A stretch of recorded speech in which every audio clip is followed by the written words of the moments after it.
Hello and welcome to this very, very special edition of Off the Cuff, one to cherish. Because our guest today is none else than His Holiness, the Dalai Lama, the man blessed with so much wisdom that he can bless the entire humanity with it. But even more than that, for people like me who don't have much intellect, Your Holiness, a man blessed with a smile that can light up the most dark of places. So we are so privileged to have you with us, Your Holiness. Thank you. Welcome to OTC.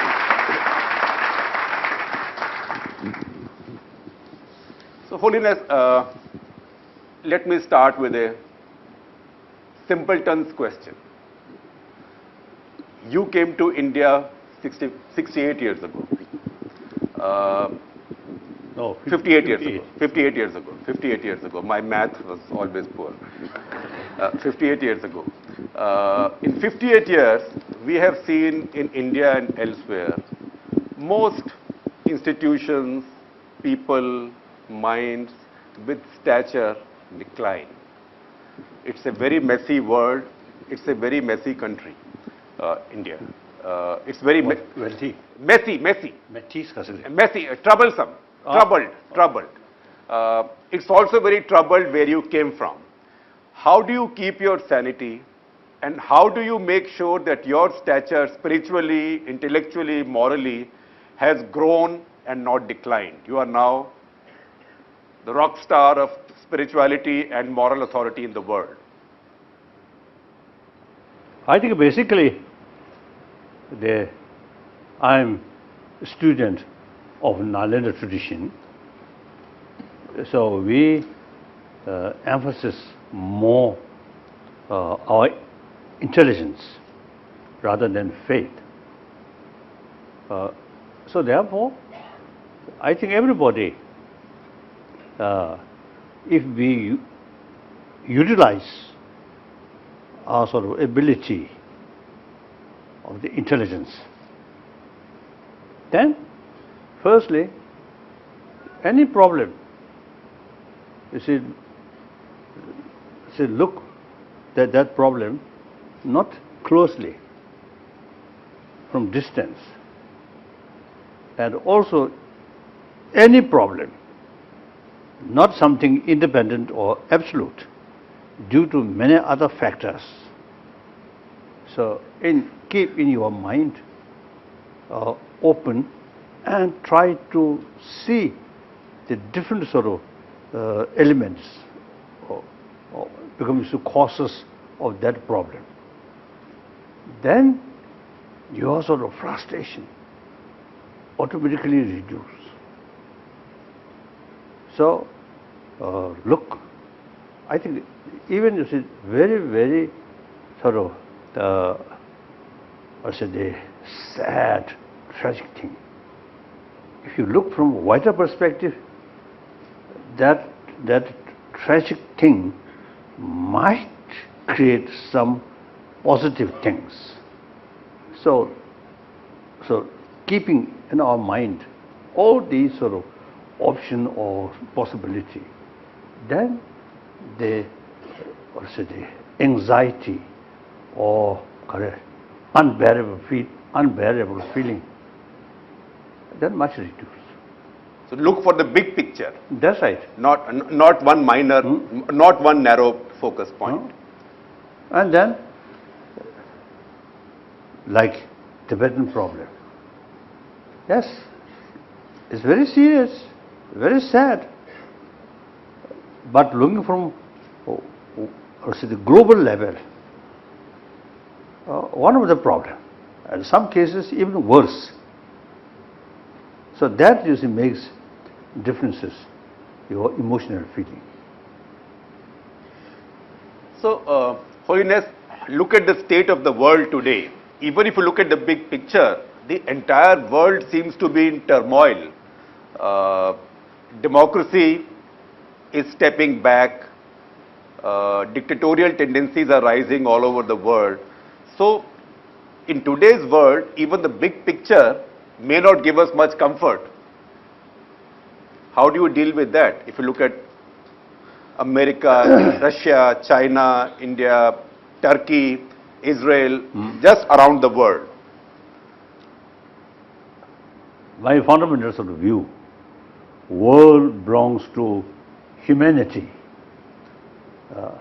and each nation actually belongs to the people, not a few individual leaders or like that. So, I believe people, I have faith, human being, if our basic nature was or was more alive, I believe human nature is more compassionate and sensible. So I believe, you see, people, then leader, come, go, come and go. People always remain. So, Your Holiness, in this situation, the leader of the world's most powerful country, and I ask you this also as an honored guest of India, and in a way, the brand ambassador for refugees all over the world. When the leader of the most powerful country in the world starts banning entry for refugees, how do you deal with it? That's quite a complicated sort of event. I think many people already expressed their view, so not necessarily to say my view. Pick up. No, your advice, not view. I think you are referring the American president. Yes, sir. So I thought during election, you see, use maximum way about the freedom of expression. So then once you see take responsibility, then logically be more realistic. That's my sort of feeling. But last few days, you see the new president's sort of the action, more and more people now, they have sort of different view, or including some criticisms. So, my own sort of position is wait and see. And what is your advice to President Trump? I know you will meet him soon, but when you meet him, what will your advice be on this? Will you tell him to be, that he is in a hurry? That I don't know. I usually, you see, without any note, without any preparation, you see, public talk or meeting some individual, I just, you see, meet and judge the atmosphere. Then accordingly, I talk.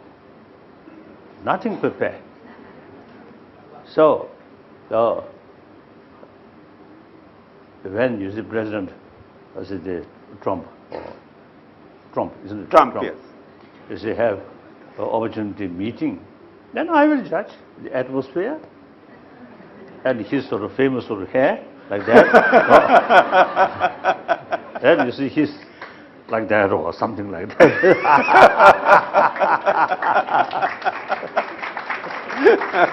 So then we'll judge the atmosphere, and then accordingly I express my view. So I have nothing, say, something you see, already you see, if when I sort of have the opportunity meeting him, and I must say this, I must say that. No, nothing. That's what I usually do. I never take note. That I know. Oh, very frank, open, sincere. That's important. I mean, you also remember the conversation we had 10 years back in Dharamshala. Right. And asked me for the state of my head.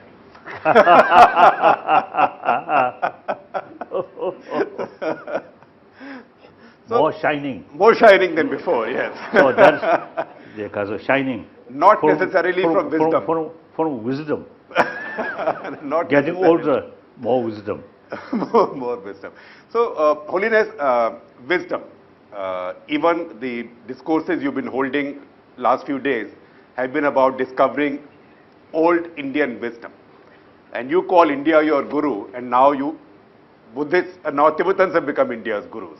So how do you get wisdom from Indian tradition while keeping it secular? That's the important matter. As you mentioned, when I first came as a refugee, of 56 I came, Buddha Jainist liberation. This firstly short, and secondly, a lot of more or less official functions. So the knowledge depth, not much. And then, after 59, came to India as a refugee, and Pandit Nehru, immense helpful. And Rajendra Prasad, wonderful. And the Rajaji also, like that. So then, I think, then mid-70s, my first visit to Europe, and seeing those nations much industrialized and highly sort of developed material sort of thing. And their life, materialistic life, way of life. So when we met individual, a few moments, you see, we greeting some nice things. Then when we become known each other more closer, there are a lot of complaint, too much stress, too much worry. Then meantime, I also you see, start serious discussion with scientists. So then gradually, you see, many scientists, you see, really showing interest about you see, our knowledge about our human emotions and how to tackle emotion.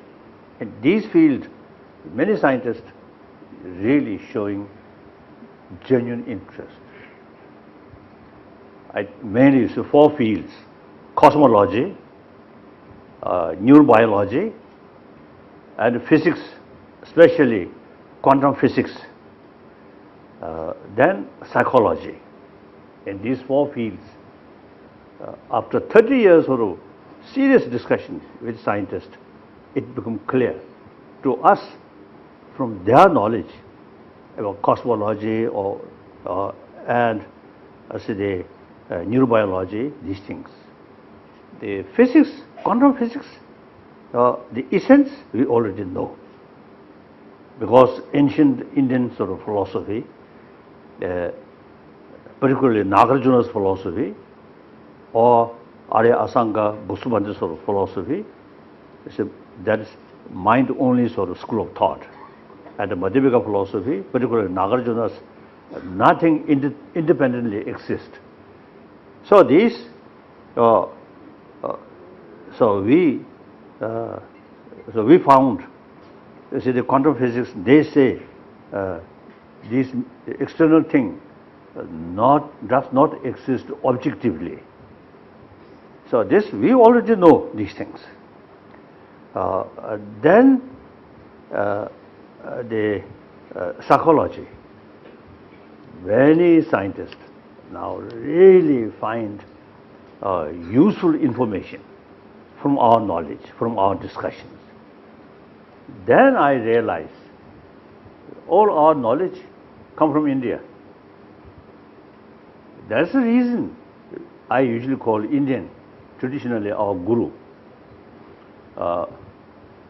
So therefore, I felt, India's ancient knowledge, these things, not only ancient one, but also very relevant to today's world.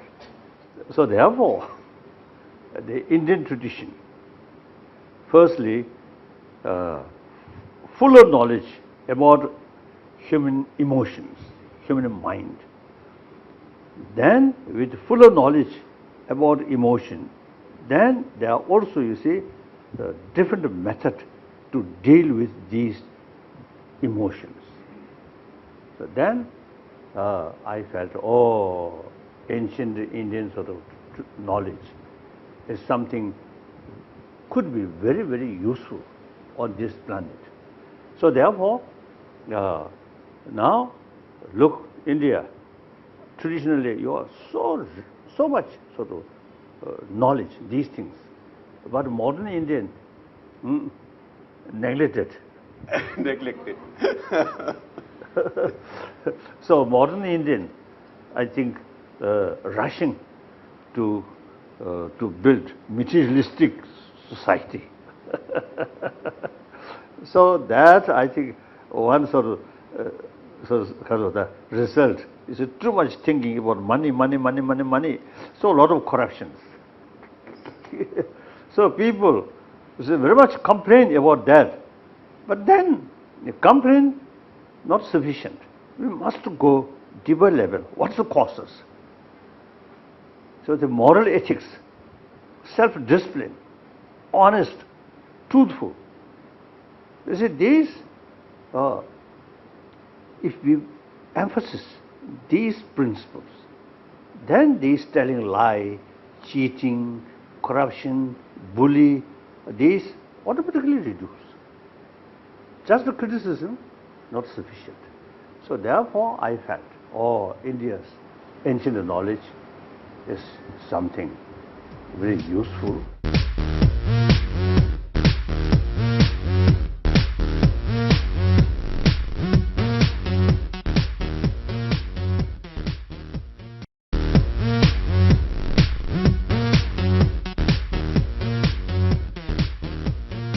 Now, since you talked about how some people misinterpret religions and do not understand harmony and that everybody has a right to follow what they do, how do you, first of all, do you think that there is Islamophobia in today's world?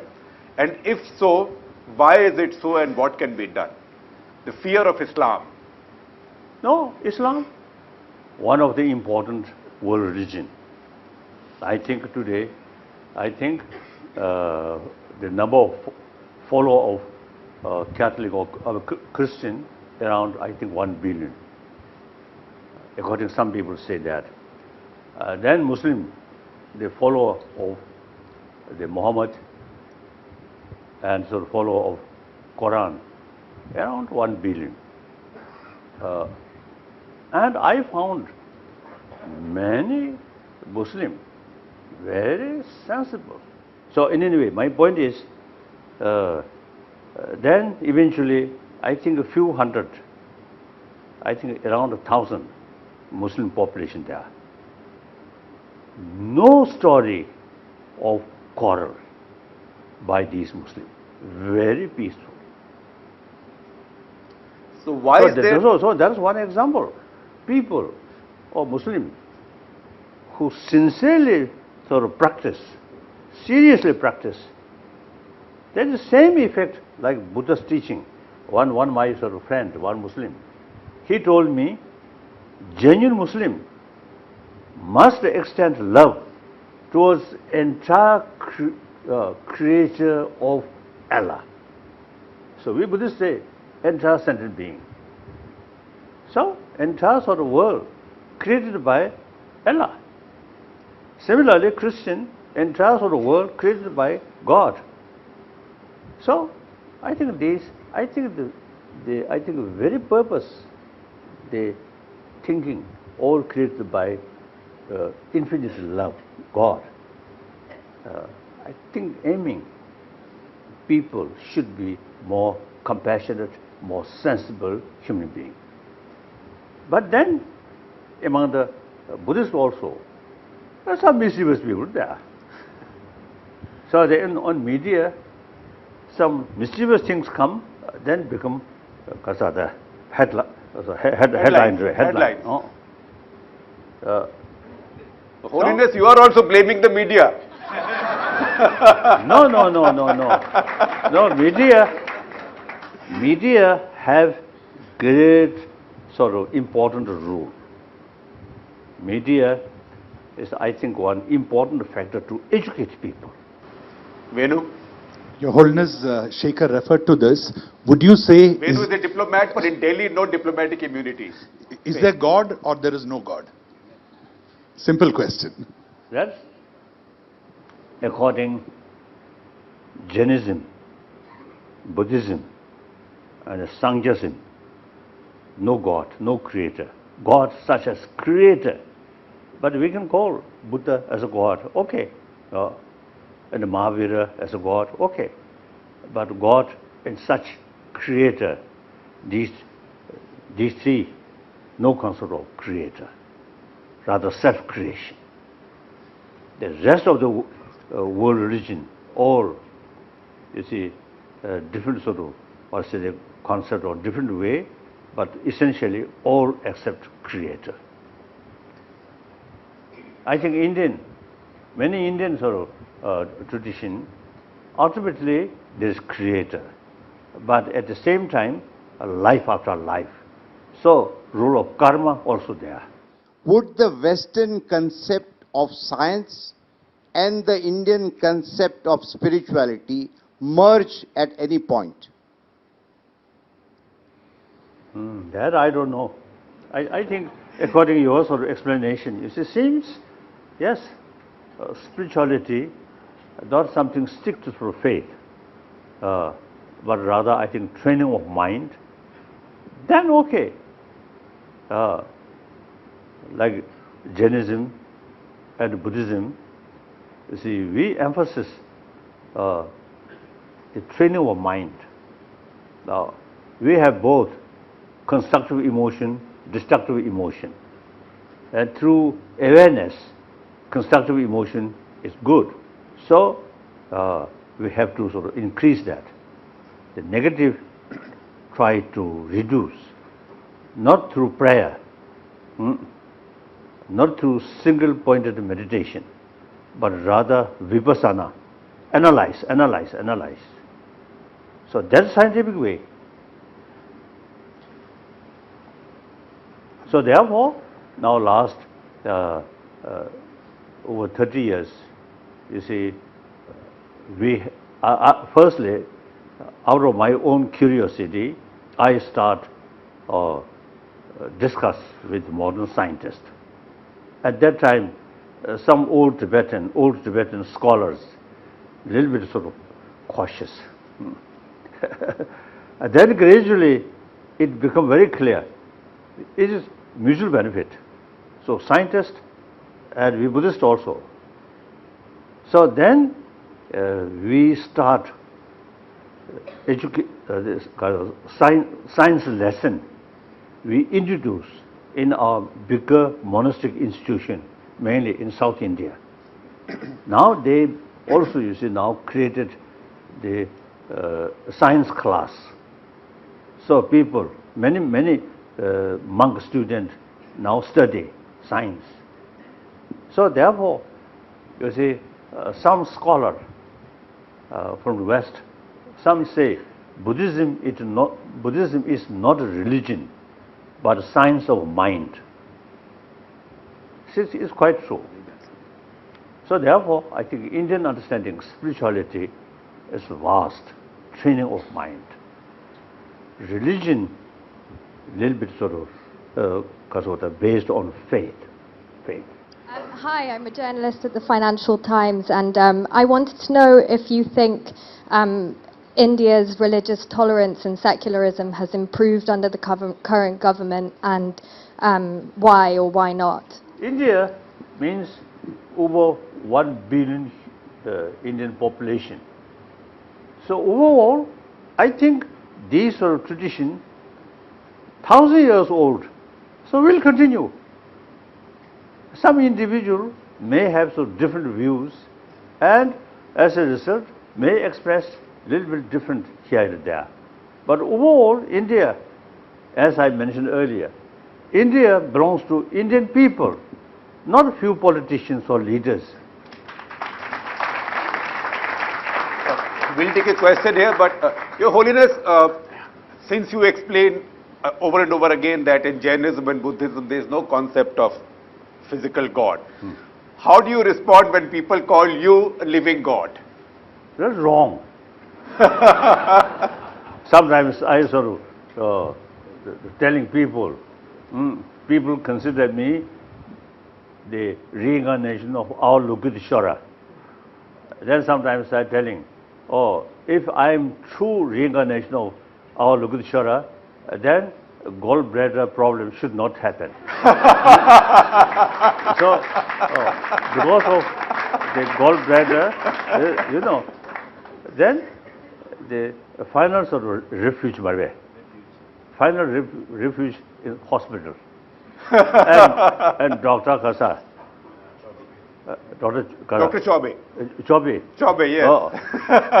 He removed to say my His gallbladder, yes. Like that of half of Delhi's. So one occasion, of course, Dr. Chaube is we become a very, very close friend.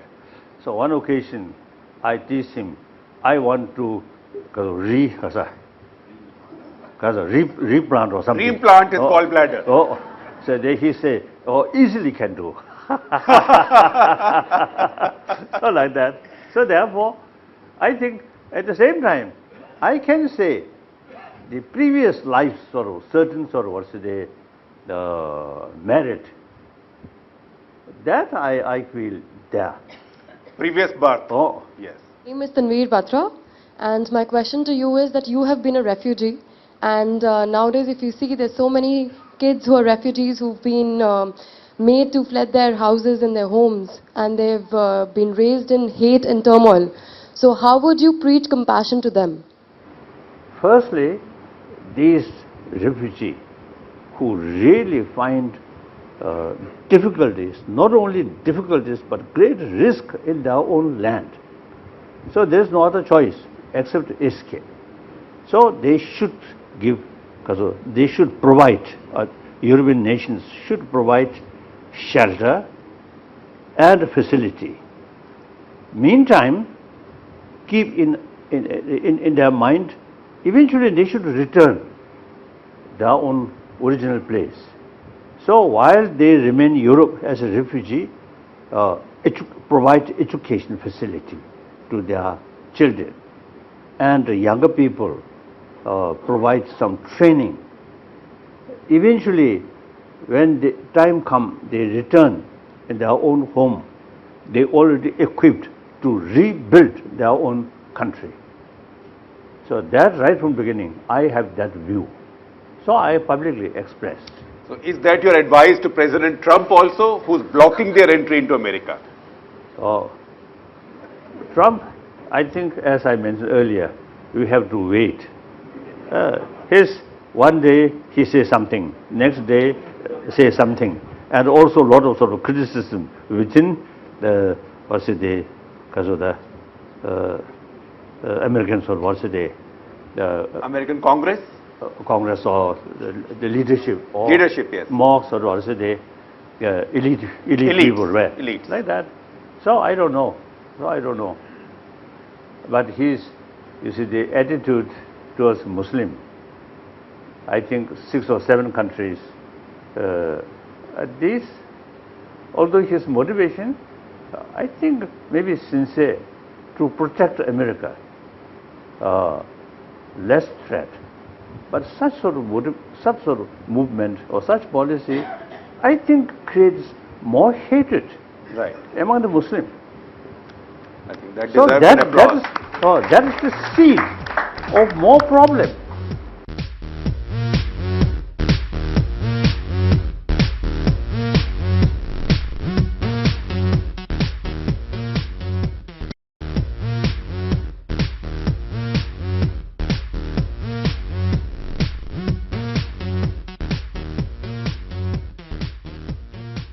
Your Holiness, it's a pleasure to be here and honor. My name is Akhil Nath. You just said you're not God and you advise the whole world. You're going to meet President Trump, advise everyone. My question is, what do you do when you have a problem? Do you always find a solution yourself, or do you look for people around you to advise you? Or does it just come to you? Since you're not God, what is the solution to your problem, if you have one? For example, can I add a question? Okay, you answer it, then I will ask. for example, 1959, when things become very critical, I asked opinion not only officials but also sweeper. I asked, sometimes sweepers more frank, more honest, officials sometimes. So I always ask different opinion from different people. That also one sort of mysterious things. I also ask state oracle. That's mysterious things. Then I myself, you see, think, investigation. Then till final decision happen, my mind always is a lot of sort of anxiety like that.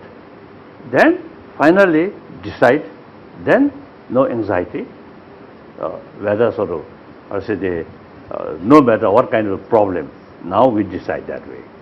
So 17th March 1959, that day around noon we finalize. Now we going to leave Lhasa or Nobulinga. So then no matter what difficulties, we decide. Even some risk of my own life, we decided. Do you get angry sometimes? Oh, and yes. how often do you get angry? And when I was young, quite often. Quite often. I usually is telling people, my mother almost never show anger. My father, quite short temper. So, my early part of my life, I follow my father's way. The later part of my life, I follow my mother. So when was the last time you got angry? I can't remember. little irritation that happened, but real anger is something. So if you're desire to hit or something, almost. if you're irritated with me, don't tell them. But when was the last time you were irritated? I can't remember. Occasionally come. Occasionally. I think you should ask my sort of secretaries. Occasionally I express my irritation. His Holiness, my name is Sudhanshu Mittal. There is an increase of tensions, I would say, be it across the globe, be it the clash of civilizations, be it various kind of conflicts which we are witnessing. And I personally feel it does threaten international peace.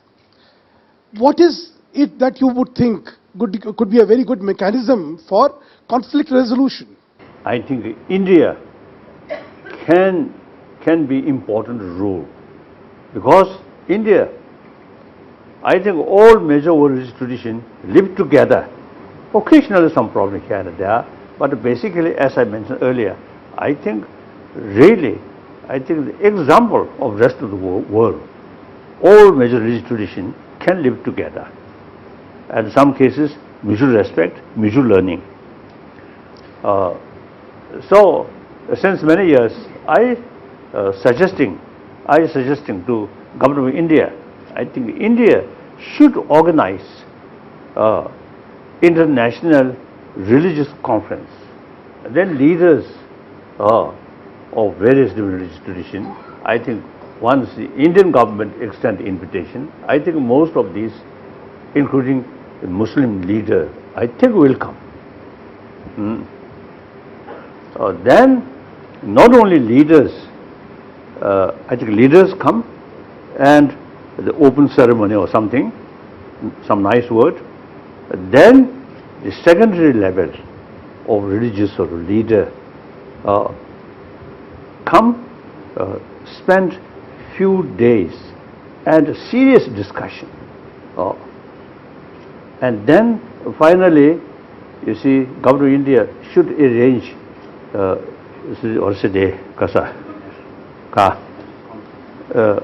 should sort of arrange some kind of pilgrimage. 1956, Government of India arranged the pilgrims to many Buddhist sites and special train arranged and go there. Like that, I think special arrangement, so that sort of delegation and should have pilgrimage to Muslims, sort of the holy places, and then the Buddhist places, Hindu places, and Christian. Xi Jinping recently in Davos, he made a pitch for global leadership for China. He spoke against protectionism, he spoke for free trade, he lectured the whole world. So obviously he announced that China is now making a claim for global leadership. Do you think he and China are ready? And what else do they need to do to be ready? That's difficult to say, really difficult.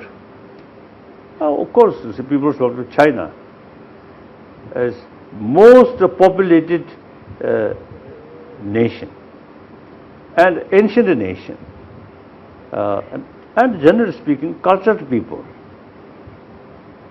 But their system is totalitarian, too much censorship. I usually is expressing the 1.3 billion of Chinese people have every right to know the reality. Once they know the reality, they also have the ability to judge. Therefore, censorship is immoral. So first censorship has to go. Censorship, I think, should stop. Should stop. And let them know. Now, you see, a lot of Chinese tourists, and also, you see, many Chinese leaders' children study in America or some other country.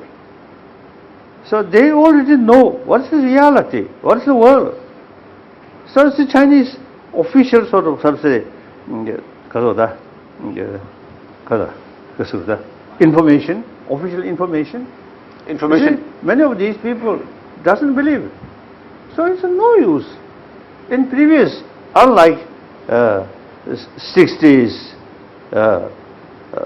and before that, then there's no other sources get information. Now today, a lot of sort of information. Chinese people, wonderful people. So ultimately, China belongs to Chinese people, not one party, not one individual. So as long as they don't bring these freedoms, they don't have the moral authority for global leadership. Eventually, I think China have the potential. But then, these, I think leadership, you see, come, I mean, it's kind of become leadership step by step, not just click. Right. I think that's a very good note to conclude this round of Off the Cuff on. Thank you very much. I know that all of us wanted more time with him. We were blessed that we got this much time, and thank you very much.